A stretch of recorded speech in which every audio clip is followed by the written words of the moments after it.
আসসালামু আলাইকুম pro cricket fans. দর্শক, বাংলাদেশের টাইগাররা মানে নাজমুল হোসেন শান্ত, মেহেদী হাসান মিরাজরা যা পারে না সেটা কিন্তু করে দেখিয়েছে বাংলাদেশের যুবারা।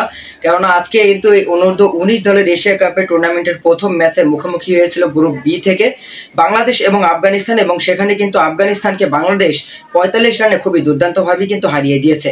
শুরুর দিকে আসলে বাংলাদেশ ব্যাটিং করতে নেমেছিল এবং ব্যাটিং করতে নেমেই কিন্তু শুরুতে স্ট্রাগল করেছিল। বাংলাদেশ কিন্তু শুরুতে একটি উইকেট হারিয়ে ফেলে, তারপরে যে দুর্দান্ত একটা পার্টনারশিপ করেছেন কালাম এবং ক্যাপ্টেন আজিজুল হাকিম, সত্যি দুর্দান্ত।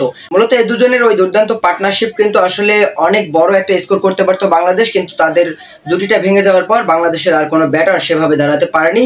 কালাম করেছে 66 রান এবং আজিজুল হাকিম তামিম তিনি আসলে অধিনায়ক হয়ে তিনি যে দুর্দান্ত পারফরমেন্স করেছে 133 বলে 103 রানের একটা দুর্দান্ত ইনিংস খেলে বাংলাদেশ দলকে কিন্তু একটা ভালো পর্যায়ে নিয়ে গিয়েছে। শেষ পর্যন্ত বাংলাদেশ নির্ধারিত 50 ওভারে 228 রান করতে সক্ষম হয়েছে। আর এই 228 রান কিন্তু আফগানিস্তানের জন্য একদম মামুলি ব্যাপার ছিল, যদিও বাংলাদেশের বলাররা দুর্দান্ত পারফরমেন্স করেছে, সেজন্যই কিন্তু আসলে আফগানিস্তানের ব্যাটাররা বেশি দূর যেতে পারেনি। শুরুতেই কিন্তু আফগানিস্তানের কিন্তু উইকেট চলে যায়, 16 রান করে ফিরে যান আফগানিস্তানের ওপেনিংয়ের ব্যাটার। তারপরে আসলে 8 রান করে আরও একটা উইকেট ফিরে যায়, তারপরে কিন্তু আসলে তারাও কিন্তু ঘুরে দাঁড়ানোর চেষ্টা করে। 2টি উইকেট হারানোর পর ভালো একটা পার্টনারশিপ করার চেষ্টা করে, কিন্তু সেই পার্টনারশিপ কিন্তু করতে দেয়নি বাংলাদেশের বলাররা।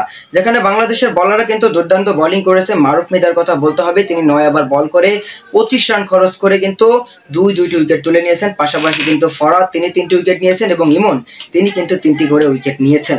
তাই তো বাংলাদেশ কিন্তু আফগানিস্তানকে মাত্র 183 রানের মধ্যে অল আউট করে দিয়েছে 47 ওভার 5 বলের মধ্যে। যেখানে কিন্তু আসলে বাংলাদেশ কিন্তু আসলে ম্যাচ থেকে ছিটকে যাওয়ার পথে ছিল, যখন 2টি উইকেট যাওয়ার পর পার্টনারশিপটা বড় হয়ে যাচ্ছিল। আর এই পার্টনারশিপ যদি বড় হয়ে যেত তাহলে কিন্তু বাংলাদেশ শেষ পর্যন্ত হারতে হতো। তবে যাই হোক, বাংলাদেশকে অভিনন্দন, কেননা অনূর্ধ্ব-19 দলের এই এশিয়া কাপের প্রথম ম্যাচে আফগানিস্তানকে হারাতে পেরেছে, সেজন্য বাংলাদেশ দলকে অভিনন্দন।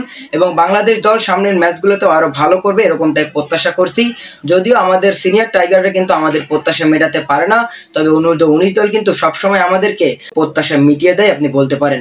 কেননা বাংলাদেশের এই যুব দলের ক্রিকেটাররা কিন্তু আসলে অনেক বেশি আত্মবিশ্বাসী আমরা দেখেছি। তারা কিন্তু আমাদেরকে বিশ্বকাপ জিতিয়েছে, এশিয়া কাপ জিতিয়েছে। মূলত তারাই কিন্তু আসলে বাংলাদেশের মেন ক্রিকেটার হতে পারবে ভবিষ্যতে, এরকমটাই ধারণা করা যাচ্ছে তাদের একের পর এক পারফরমেন্সে। বিশেষ করে আজিজুল হক তামিমের কথা বলতেই হবে, প্রথম ম্যাচেই সেঞ্চুরি দুবাইয়ের মাঠে, যা সত্যি অস্মরণীয় হয়ে থাকবে তার জন্য এবং বাংলাদেশের ক্রিকেট সমর্থকদের জন্য।